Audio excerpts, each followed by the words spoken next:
Al-Babur Rabi wa Sab'un, bab yang ke-74. Udah 3/4 perjalanan gitu nih. Tinggal sepertiga perjalanan lagi. Masail khasah, masalah-masalah khusus yang kedua, yaitu masalah kakek sama saudara. Kenapa disebut dengan masalah? Nah, begini. Kalau pendapat para ahli fuqaha itu, kalau ketika berkumpulnya asobah, yang seperti kita ketahui kan jalur asobah itu ada yang jalur bunuah, anak, jalur ubuah, setelah itu jalur saudara, ukhuwah, setelah itu jalur umumah, paman, jalur anak, jalur bapak ke atas, jalur saudara ke samping, jalur paman. Nah, kalau mereka berkumpul semua, tentu prioritas adalah anak dulu beserta dengan turunannya. Kalau anak nggak ada cucu-cucu yang lebih diprioritaskan, yang lainnya terhijab. Begitupun ada yang kedua, yang ketiga terhijab dulu.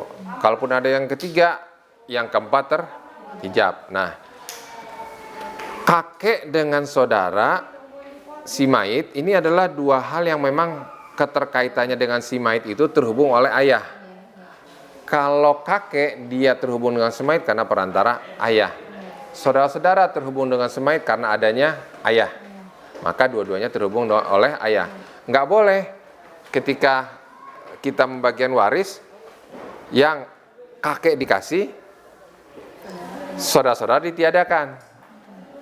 Nggak boleh, zolim nanti. Nah, sehingga Sayyidina Umar pernah berkata bahwa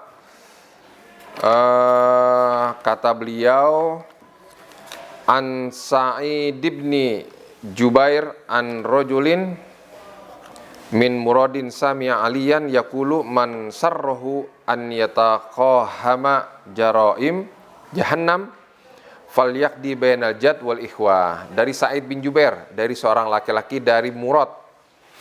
Oh ya, ini dari Sayyidina Ali ya. Dia mendengar dari Sayyidina Ali karamallahu wajahu, siapa saja yang ingin menyemplungkan dirinya ke dalam dasar neraka jahanam, maka silakan deh putuskan masalah warisan kakek sama saudara. Saking sedemikian ngerinya salah-salah memutuskan hukum ini sampai dikatakan kalau yang emang pengen dirinya dicemplungin ke neraka, silakan deh putusin tuh masalah kakek sama saudara. Oke ya.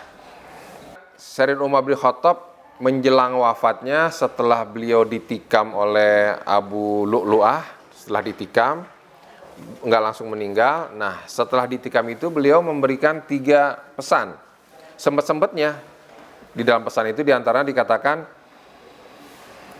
ihfaz anni, ingatlah daripadaku salasan, ada 3 hal dariku yang aku khawatir orang-orang tidak menemuiku, artinya tidak akan ketemu lagi denganku. Sebenarnya aku tidak memutuskan suatu keputusan tentang kalalah, 1. Dan aku tidak mengangkat seorang khalifah pengganti, artinya tidak menunjuk orang-orang setelahku. Dan setiap budak ada orang yang memerdekakannya. Nah, di situ Sayyidina Sayyidina Umar sangat begitu hati-hatinya sampai menitipkan permasalahan yang berkaitan dengan permasalahan ini. Nah, terus ada beberapa pendapat, 2 pendapat yang berbeda di kalangan sahabat. Ada yang mengatakan kakek dikasih, saudara-saudara tidak dikasih. Ada yang mengatakan kalau kakek dikasih, nanti zolim terhadap saudara-saudara. Yang ini dikasih, yang ini ditiadakan. Sebab dua-duanya si kakek ini adalah dia merupakan usul pokok daripada hubungan dengan si mayit, sedangkan saudara ini adalah cabang yang dua-duanya terikat terkait oleh perantaranya ayah. Jadi nggak bisa ini dikasih, yang ini ditiadakan. Bagaimana dua-duanya dapat? Nah, supaya dua-duanya dapat, sehingga ada suatu permasalahan yang ketika itu, kalaulah misalnya kakek dikasih, saudara nggak dikasih, kakeknya meninggal, itu harta nyampainya ke siapa setelah itu? Anak-anak dong. Anaknya berarti kan istilahnya kan pamannya si mayit kan ya, pamannya si mayit yang terdahulu gitu ya. Nah, ini lebih zalim lagi. Sedangkan status saudara-saudara ini jauh lebih dekat kepada si mayit dibanding paman. Ya kan urutannya kan anak, urutan kedua adalah jalur ke atas, ketiga saudara, baru terakhir paman. Nah, kalau misalnya kakek dikasih, kakek meninggal, maka setelah kakek meninggal, harta itu kan pasti jatuh ke anak-anaknya. Anak-anaknya itu adalah paman si mayit yang terdahulu. Sedangkan ini nggak kebagian lagi. Itu sudah nggak bagus. Nah, sehingga para ulama, para sahabat dulu beristihad. Nah, istihadnya dapatlah kesimpulan yang ini akan kita pelajari. Jadi kondisinya ada dua kondisi. Kalau kita lihat lagi di di jilid 1, bab yang paling terakhir itu, di situ ada dua kondisi. Ada saatnya kakek bersama dengan saudara, tapi tidak ada ahli waris yang lain. Kasus yang pertama, kondisi pertama adalah hanya kakek dan saudara atau saudari si mayit. Kondisi pertama. Kondisi kedua, ada kakek dan saudara atau saudari si mayit dengan ahli waris yang lain. Ada dua kondisi. Nah, sehingga dua kondisi ini ada dua perhitungan yang berbeda. Kondisi yang pertama itu dipilih mana yang lebih menguntungkan si kakek, sepertiga atau muqasamah. Muqasamah itu apa? Muqasamah itu adalah diandaikan kakek itu sebagai seorang, statusnya sebagai asobah.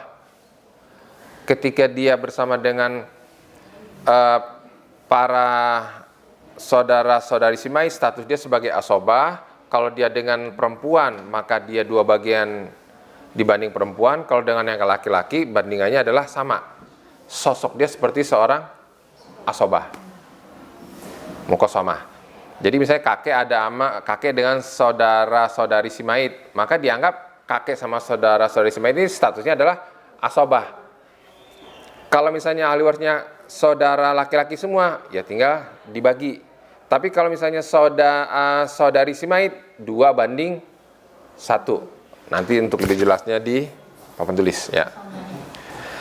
Kondisi yang kedua adalah ada 3 perhitungan. Kondisi kedua itu apa? Ada ahli waris kakek dengan saudara-saudari si mayit dan ahli waris yang lain. Itu kondisi kedua. Kalau kondisi kedua, 3 kali ngitung kita. Pertama, lihat mana yang lebih menguntungkan. Si kakek dapat 1/3, atau si kakek 1/6, atau si kakek muqasamah. Jadi gimana? Ya harus dihitung satu-satu. Hitung dulu 1/3, hitung 1/6, hitung muqasamah. Kita lihat nih, mana yang lebih menguntungkan. Oh, yang lebih menguntungkan 1/3, pakai perhitungan 1/3. Gitu. Secara garis besarnya, jadi jangan sampai ketika ahli waris itu ada kakek sama saudara-saudara, jangan sampai kakek dikasih, saudara nggak dikasih. Nah, jangan sampai ini dapat, yang ini ditiadakan.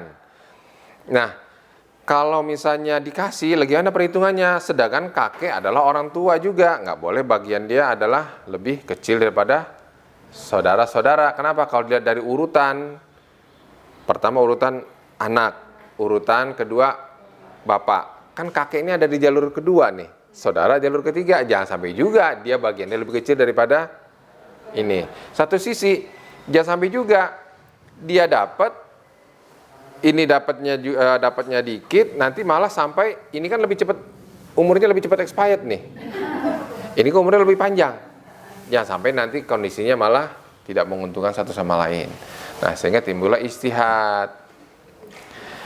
Ada 2 kondisi. Kondisi pertama, ada kakek dan saudara atau saudari si mayit. Itu 1.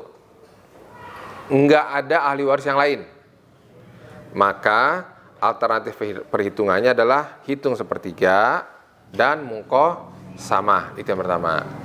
Kondisi yang kedua, ada kakek, ada